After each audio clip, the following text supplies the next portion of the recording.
ಹೇಗಿದ್ದೀರಾ? ನಮಸ್ತೆ, ಸೂಪರ್ ಆಗಿದೆ. ನೀವು ಹೇಗಿದ್ದೀರಾ? ನಾವು ತುಂಬಾ ಚೆನ್ನಾಗಿದ್ದೀವಿ. ಬೃಂದಾವನ ಮನೇಲಿ ಏನ್ ಮಾಡ್ತಾ ಇದ್ದಾರೆ? ಆ, ಅಷ್ಟು ಈಸಿಯಾಗಿ ಹೇಳಕ್ಕಾಗಲ್ಲ. ನಾವು ಮಾಡಿರ್ತೀವಲ್ಲ, ಜನಗಳು ನೋಡ್ಬೇಕು. ನಾವು ಹೇಳ್ಬಿಟ್ರೆ ಗೊತ್ತಾಗ್ಬಿಡುತ್ತೆ ಅವ್ರಿಗೆ. ಅದಕ್ಕೆ ಹೇಳ್ಬಾರ್ದಂಗೆಲ್ಲ. ಹೌದಾ? ಆಟೋಲ್ ಅಷ್ಟು ರಗಡ್ಡಾಗಿ ಬಂದಿಳಿದ್ರಿ. ಪ್ರೋಮೋ ನೋಡಿದ್ವಿ ನಾವು. ಹೌದಾ? Thank you. ಹೇಗಿತ್ತು ಪ್ರೋಮೋ? ನಾನು ನಿಮಗೆ ಕ್ವೆಶ್ಚನ್ ಮಾಡ್ತಾ ಇದ್ದೀನಿ.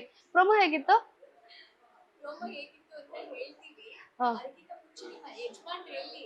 ಆ, ಯಾವಾಗ್ಲೂ ಮಗಳು ಯಜಮಾನ್ರನ್ನ ಬಿಟ್ಬಿಟ್ಟು ಬರ್ತಾ ಇರ್ತೀರಾ? ಅವ್ರನ್ನ ಕರ್ಕೊಂಡು ಬಂದ್ಬಿಟ್ರೆ ಇಲ್ಲೆಲ್ಲ ಗೊತ್ತಾಗ್ಬಿಡುತ್ತೆ. ಆಮೇಲೆ ನಾನು ದುಡ್ಡೆಲ್ಲ ಇಸ್ಕೊಳಕ್ ಬಂದಿರ್ತೀನಿ ಹಂಗೆ ಹಿಂಗೆ ಅಂತ. ಅದಕ್ಕೆ ಅವ್ರಿಗೆ ಸುಳ್ಳು ಹೇಳಿ ಬಂದ್ಬಿಟ್ಟಿದ್ದೀನಿ.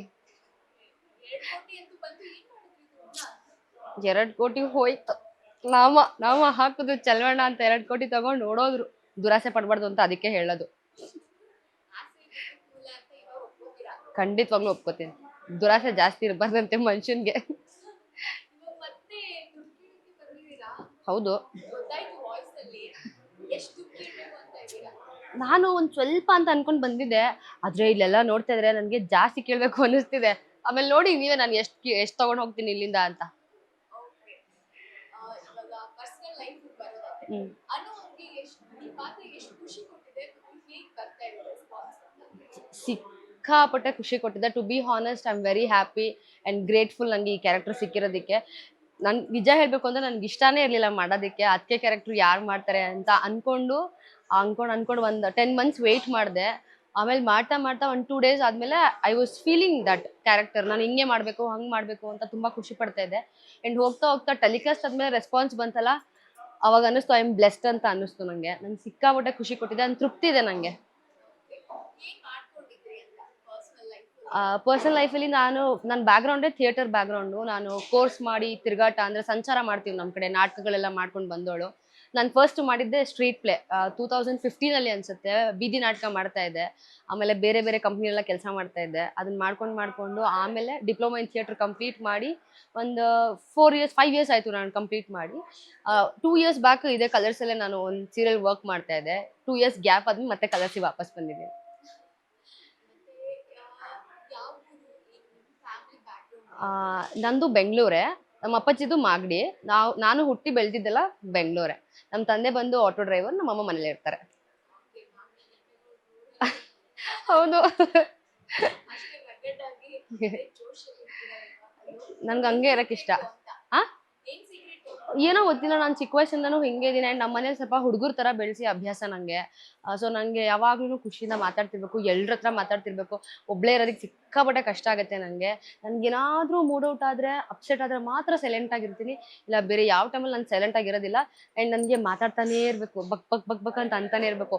ಇಲ್ಲಾಂದ್ರೆ ಸಮಾಧಾನ ಆಗಲ್ಲ ನನಗೆ. ಪಾತ್ರಕ್ಕೂ ಮತ್ತೆ ಅನುಗುಣ ಏನ್ ಸಿಮಿಲಾರಿಟೀಸ್ ಇದೆ? ಸಿಮಿಲಾರಿಟೀಸ್ ಅಂತಂದ್ರೆ ನಾನು ಸ್ವಲ್ಪ ಜಾಸ್ತಿನೇ ಮಾತಾಡ್ತೀನಿ, ಇಲ್ಲ ಅಂತಲ್ಲ. ಅದೊಂದು ನನಗೆ ಪ್ಲಸ್ ಅನ್ಸ್ಬೋದು. ಬಟ್ ಬೇರೆ ಏನಿದೆಯಲ್ಲ, ಆ ಕ್ಯಾರೆಕ್ಟ್ರಲ್ಲಿ ಏನು ಕೆಟ್ಟತನ ಇದೆಯಲ್ಲ, ಅದು ಯಾವುದೂ ನನ್ನಲ್ಲಿಲ್ಲ. ಹೊಡೆಯೋದು, ಬಡಿಯೋದು, ಬೈಯೋದು, ಆಮೇಲೆ ಒಂಥರ ಒಂಥರ ರಿಯಾಕ್ಟ್ ಮಾಡೋದು, ಅದು ಯಾವುದು ನನ್ನಲ್ಲಿಲ್ಲ. ಆ್ಯಂಡ್ ನಾನು ತುಂಬ ಸೆನ್ಸಿಟಿವ್ ಗರ್ಲು. ಮಾತ್ರ ಜಾಸ್ತಿ ಆಡ್ತೀನಿ, ಬಟ್ ಸಿಕ್ಕಾಬಡೆ ಸೆನ್ಸಿಟಿವ್. ನನಗೆ ಹೊಡೆಯೋದು ಅದೆಲ್ಲ ನೋಡೋಕ್ಕಾಗಲ್ಲ. ನನಗೆ ಕೈ ಬಾಯಾಗ ನಡ್ಕ ಬಂದ್ಬಿಡುತ್ತೆ. ಸಿಕ್ಕಾಬಡೆ ಸೆನ್ಸಿಟಿವ್. ಸಿಮಿಲಾರಿಟೀಸ್ ಅಂದರೆ ಮಾತೊಂದೇ, ಬೇರೆಲ್ಲ ಡೆಡ್ ಆಪೋಸಿಟು. ಎಲ್ಲ ಹೊಡೆಯೋದು ಬಡಿಯೋದು ಮಾಡಕ್ ಭಯ ಅಂತೀರಾ? ಮತ್ ಪಾತ್ರದಲ್ಲಿ ನೋಡಿದ್ರೆ ಬರೆ ಎಲ್ಲ ಕೊಟ್ಬಿಡ್ತೀರಾ? ಅದೇ ಆ ಬರೆಯಿಂದನೇ ನನಗೆ ಜಾಸ್ತಿ ಭಯ ಆಗಿದ್ದ. ಬರೆ ಹಾಕ್ಬೇಕಾದ್ರೆ ಹಿಂಗೆ ಆಗ್ತಿತ್ತು ನನಗೆ. ಅದೆಲ್ಲ ರೆಕಾರ್ಡ್ಸ್ ಎಲ್ಲ ಮಾಡ್ಕೊಂಡಿದ್ರು, ನಗಾಡ್ತಿದ್ರು ಎಲ್ರು. ಅದು ಬರೆ ಹಾಕೋದು ಅಂದರೆ ಅದು ನಿಜವಾಗ್ಲೂ ಬೆಂಕಿ ಕೊಟ್ಬಿಟ್ಟಿದ್ರಲ್ವಾ.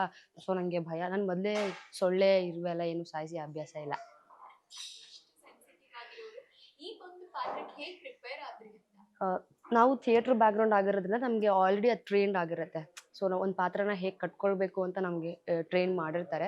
ಸೊ ನಾನು ಈ ಪಾತ್ರ ಮಾಡಬೇಕಾದ್ರೆ ತುಂಬ ನನಗೆ ಸೆನ್ಸ್ ಆದಾಗ ನಾನು ತುಂಬ ಆಂಟಿದಿರನ್ನ ಅಬ್ಸರ್ವ್ ಮಾಡೋಕ್ಕೆ ಸ್ಟಾರ್ಟ್ ಮಾಡಿದ್ದೆ. ಹೆಂಗಿರ್ತಾರೆ ಏನೋ. ಬಟ್ ನಾನು ರಿಯಲ್ ಲೈಫಲ್ಲಿ ನಾನು ಮೇಕಪ್ ತೆಗೆದು ಹೋದರೆ ಪುಟಾಣಿ ಹುಡುಗಿ ಥರ. ಯಾರಿಗೂ ನಾನು ಬಸ್ಸಲ್ಲಿ ಟ್ರಾವೆಲ್ ಮಾಡೋದು, ಓಕೆನಾ. ಯಾರಿಗೂ ಗೊತ್ತೇ ಆಗಲ್ಲ ನಾನೇ ಅಂತ. ತುಂಬ ರೇರು. ನಾನು ಬೊಟ್ಟಿಟ್ರೆ ಮಾತ್ರ ನೀವಾ ಅಂತ ಬಂದು ಮಾತಾಡಿಸ್ತಾರೆ. ಇಷ್ಟು ಚಿಕ್ಕ ಹುಡುಗಿ ಅಲ್ಲ, ಹಂಗೆ ಕಾಣಿಸ್ತೀರಾ ಅಂತ ಹೇಳ್ತಾರೆ. ಸೊ ಈ ಪಾತ್ರ ಕಟ್ಕೊಳ್ಬೇಕಾದ್ರೂ ನಾನು ತುಂಬ ಜನ ಆಂಟಿದಿರನ್ನ ಅಬ್ಸರ್ವ್ ಮಾಡಿ, ಆ್ಯಂಡ್ ಎಲ್ಲರ ಹತ್ರನೂ ಒಂದೊಂದು ಸ್ಪೆಷಲ್ ಕ್ಯಾರೆಕ್ಟರ್ಸ್ ಏನಿರುತ್ತಲ್ಲ, ಮ್ಯಾನರಿಸಮ್ ಅನ್ನೋದನ್ನ ಅದನ್ನ ಕಲೆಕ್ಟ್ ಮಾಡೋಕ್ಕೆ ಸ್ಟಾರ್ಟ್ ಮಾಡಿ ಅದಂಗೆ ಬಿಲ್ಡ್ ಮಾಡ್ಕೊಂಡು ಬಂದೆ. ಇವಾಗ ನೀವು ಎಷ್ಟು ಜನ ಮಕ್ಕಳು? ನಾವು ಇಬ್ರು. ಹೆಣ್ಮಕ್ಳು? ಇಬ್ರು ಹೆಣ್ಮಕ್ಳೇ. ಹಂಗೆ ಟಾಮ್ ಬಾಯ್ ತರ ಬೆಳೆಸಿದ್ದಾರೆ. ಸಿಕ್ಕಾಬಿಡ. ಅದಕ್ಕೆ ನಾನು ಸ್ವಲ್ಪ ಹುಡುಗನ ಥರ ಬೆಳೆಸಿದ್ದಾರೆ ನನ್ನ. ಬಟ್ ಇವಾಗ ಸ್ವಲ್ಪ ಸೂಕ್ಷ್ಮ ಆಗ್ಬಿಟ್ಟಿದ್ದೀನಿ. ಮುಂಚೆ ಸಿಕ್ಕಾಪಟ್ಟೆ ಟಾಮ್ ಬೈ. Okay. ಹೇಗ್ ಬರ್ತಾ ಇದೆ ಅಂದ್ರೆ ಜನ ರೆಸ್ಪಾನ್ಸ್ ಹೇಗಿದೆ ಅಂತ ಪಾತ್ರಕ್ಕೆ ಬೈತಾರಾ? ಇಲ್ಲ ಇಲ್ಲ ಬೈತಾರೆ, ಬಟ್ ತುಂಬಾ ಚೆನ್ನಾಗಿ ರೆಸ್ಪಾನ್ಸ್ ಮಾಡ್ತಾರೆ ಆ್ಯಂಡ್ ಕೇಳ್ತಾರೆ ಕೂಡ. ಹೆಂಗೆ ನಾನು ಪ್ರತಿ ಸಲ ಹೊರಗಡೆ ಹೋದ್ರೆ ನನ್ನ ಕರೆಯೋದೆ 2 ಕೋಟಿ ಗಿರಿಜಾ ಅಂತ ಕರೀತಾರೆ. ಯಾರು ನೋಡಿದ್ರೆ ಈ ದುಡ್ಡು ಹೋಯ್ತಾ ದುಡ್ಡು ಅಂತ ಈ ಥರ ರೇಗ್ಸಕ್ಕೆ ಸ್ಟಾರ್ಟ್ ಮಾಡ್ತಾರೆ ನನ್ನನ್ನು. ಬಟ್ ನಂಗೆ ಖುಷಿ ಇದೆ, ಆ ದುಡ್ಡಿಂದ ನನ್ನ ಹೆಸರು ರೆಕಗ್ನೈಸ್ ಮಾಡೋಕ್ಕೆ ಸ್ಟಾರ್ಟ್ ಮಾಡ್ತಾರೆ. ಸೊ ಖುಷಿ ಇದೆ ನನಗೆ.